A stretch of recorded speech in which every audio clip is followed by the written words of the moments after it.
A simbologia da revolução e da maçonaria. O triângulo. Neste artigo iremos tratar de um símbolo que causa muita confusão. Essa confusão é fruto da mais pura ignorância e má formação. Dentro do contexto revolucionário havia uma necessidade de recrutar aqueles que estavam fora dos círculos internos. Os revolucionários se inspiraram em outro símbolo pitagórico de grande importância, o triângulo. Se o círculo sugeria o objetivo, a perfeição igualitária da natureza, o triângulo sugeria alcançá-lo. O triângulo, símbolo fundamental para os maçons, tinha para os pitagóricos o sentido especial de ser o meio mais simples de encerrar uma superfície com linhas retas. O triângulo expressava relações harmônicas, com o teorema de Pitágoras, e se tornaria um símbolo importante na iconografia revolucionária. A tríade revolucionária, liberdade, igualdade, fraternidade e a forma tricolor, vermelho, branco e azul, adornavam cada um dos lados do onipresente triângulo em selos e estampas. O ocultismo pitagórico acrescentou importância ao símbolo. O influente livro de Franz von Baader de 1798, sobre o quadrado pitagórico natureza, sugeria que os três elementos da natureza, fogo, água e terra, tinham sido energizados pelo princípio que tudo anima, ou ponto da aurora, representado como um ponto no centro de um triângulo equilátero. Qualquer letra, símbolo ou máxima a que um grupo revolucionário quisesse prestar especial veneração recebia esse lugar de autoridade oculta em um inevitável selo triangular. Marechal divulgou a ideia ocultista de harmonias triangulares em sua Carta da Raça Humana, de 1793, anunciando o dever tripartite do homem de ser pai, filho e marido como estabelecido pela natureza no homem, um triângulo para além do qual ele não se atreverá a ir impunemente. Essa ideia aparentemente tradicional é revalidada para o liberto, homem sem Deus, ao vê-lo para como uma espécie de trindade secular, três pessoas em uma única substância. Marechal frequentemente colocava sua alcunha HSD dentro de um triângulo. Os primeiros revolucionários, ao estabelecer suas organizações nucleares, revelaram uma mania por triângulos. A ideia original dos iluminados de um círculo interno de 9 homens foi logo descartada como suscetível demais à penetração policial, de modo que projetos posteriores de reorganização repartiram o círculo em 3 triângulos, de 3 homens. Um homem de um grupo interno recrutaria 2 de um grupo externo para serem aprendizes, e assim uma cadeia indefinida de organizações interconectadas poderia ser formada. Qualquer membro só precisava conhecer outros 2, de algum outro grupo situado acima ou abaixo dele hierarquicamente, fora de sua célula de 3. Pode ser que esse processo de triangulação não tenha sido implementado pelos iluminados, ou sequer concebido por eles. Os projetos atribuídos aos iluminados foram publicados pelo governo da Baviera como parte de um relatório, e talvez tenham sido editados para parecerem mais incriminadores. Mas, tenha a direita inventado essa tática da esquerda ou apenas a divulgado, ela foi logo adotada pelos círculos revolucionários.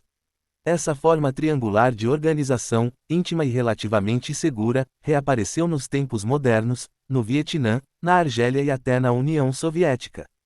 Pouco após sua chegada a Genebra em 1806, Buonarroti e seus amigos seguiram a dica. Seu programa de 1808 a 1809 para os sublimes mestres perfeitos estava repleto de símbolos triangulares. O símbolo para cada célula era um círculo com 3 pontos no meio em forma de triângulo, e o altar no santuário para o qual cada novo membro era levado consistia apenas em um ponto no vértice de um triângulo de relicários. Os outros 2 pontos representavam o oceano, da nova vida, o elemento água, e o vulcão, ou revolução, a terra. Na direção leste, por trás do triângulo altar-oceano-vulcão, 3 velas ficavam acesas num candelabro com o formato de um triângulo equilátero sob um semicírculo que significava o Equador, que, por sua vez, significava o giro circular do globo terrestre inteiro e a perfeição da eternidade.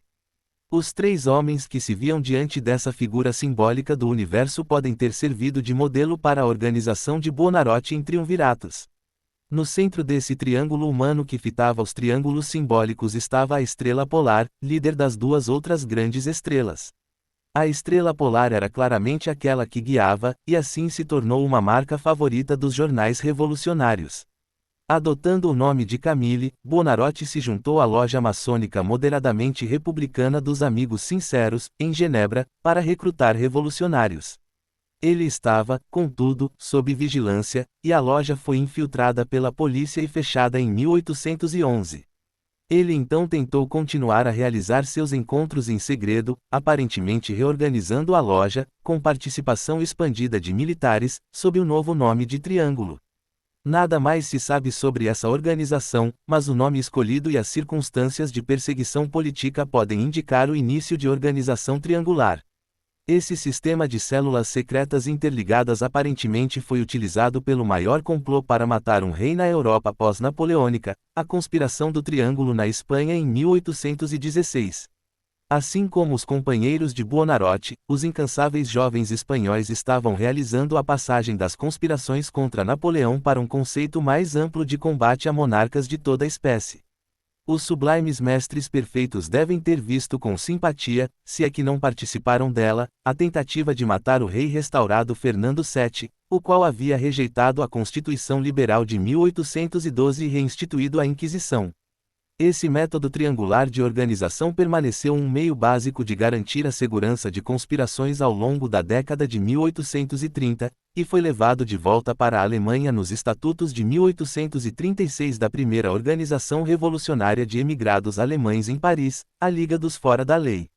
Das suas tendas locais até a fogueira central, essa progenitora da primeira Liga dos Comunistas manteve vários níveis de organização ignorantes uns dos outros. Cada homem de um vasto grupo formava um triângulo com um representante secreto de outro grupo do seu mesmo nível e com um terceiro representante, que se ligava a ambos e pertencia a um nível superior. Bibliografia 1. Von Bader, Iba das Pythagoreische Quadrat in der Natur oder die Weltgeagenden, Tub 1798, em Santiliche Werk, Allen, 1963, volume 3, página 266 a 267, também página 249. A influência Bader deu-se principalmente sobre a ideia conservadora de uma Santa Aliança, um triângulo poderoso no qual 3 reis do Oriente, um russo ortodoxo, um prussiano protestante e um austríaco católico, eram unificados pelo Espírito Santo para proporcionar o ponto de aurora na Europa pós-napoleônica.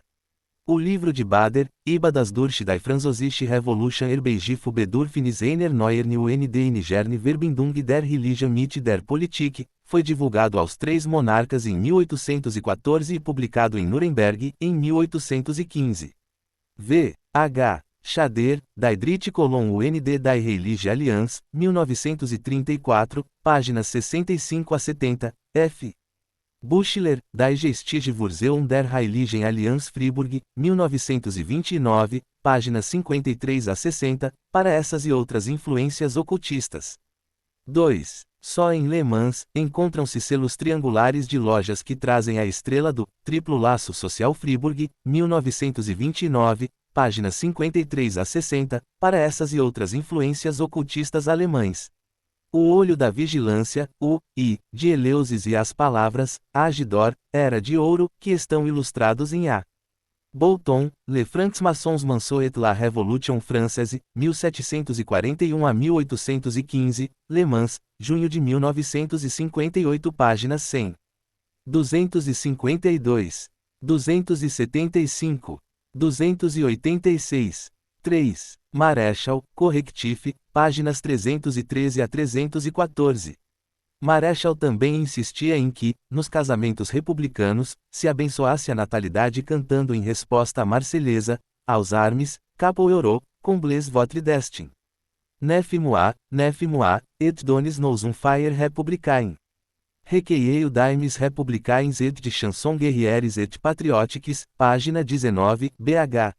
4. Como sugere R. Eckhart, aus den Papieren eines Illuminaten, in Forschung zur Kultur und Literaturgeschichte Bayerns, volume 3, 1895, página 208.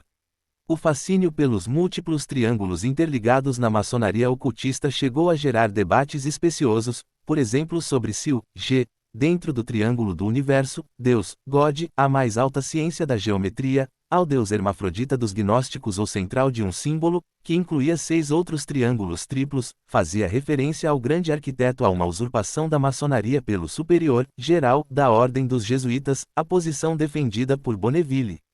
V. E. Lesueur, La Franc-Maçonnerie Artésienne au XVIe siècle, 1914, página 205. 5. O modelo de célula de 3 homens é particularmente prezado pelos revolucionários que, assim como os primeiros revolucionários europeus do início do século XIX, viam-se como veículos da educação bem como da mobilização de um povo. Esse modelo se tornou fundamental para o comunismo vietnamita, e, levado para a Argélia, foi ilustrado em imagens com o filme A Batalha de Argel. O sistema de células de 3 homens desconhecidos entre si reapareceu em meio a grupos de dissidentes da União Soviética ao fim da década de 1960. P. Sormani, Dissidência em Moscou, Survey, 1971, Primavera, páginas 18 a 19. 6. Saíta, volume 2, páginas 79 a 80. 7. Saíta, volume 2, páginas 78 a 79. 8. Lenin, páginas 119 a 120, complementado por F. Rouchon, Histoire de la Franc-Maçonnerie à Genève 1736 a 1900, Genebra, 1935, páginas 99 a 120. G. Veil, valendo-se de um boletim policial, identificou Buonarroti, Villard e Terray de Lyon como Triângulo, original, Revue Historique, volume 78, 1901, páginas 261. 9. Sobre a ainda misteriosa Conspiração del Triângulo, Verastur, Riego, Oviedo, 1933, páginas 102. Verificar de la Fuente Historia de las Sociedades Secretas Antiguas y Modernas em Espanha, Barcelona, 1933, páginas 270 a 276, ESP. Páginas 270 sobre a influência dos Iluminados, também M. La Fuente e J. Valera, Historia General de Espanha, Barcelona, 1889, volume 18, páginas 203 a 204, e F. Soares, La Crisis Política del Antiguo Regime em Espanha, 1800 a 1840, Madrid, 1950, segunda edição, páginas 60 a 61. 10. Esse princípio pode ser deduzido dos estatutos descobertos nos arquivos de Merseburg na Alemanha Oriental e reimpressos em Bund der Kommunisten, 1970, volume 2, páginas 975 a 982, artigos 14, 52, 23 e 33, para os elos entre os graus ascendentes, Zelt, Larger, Kreislager, Brennpankit.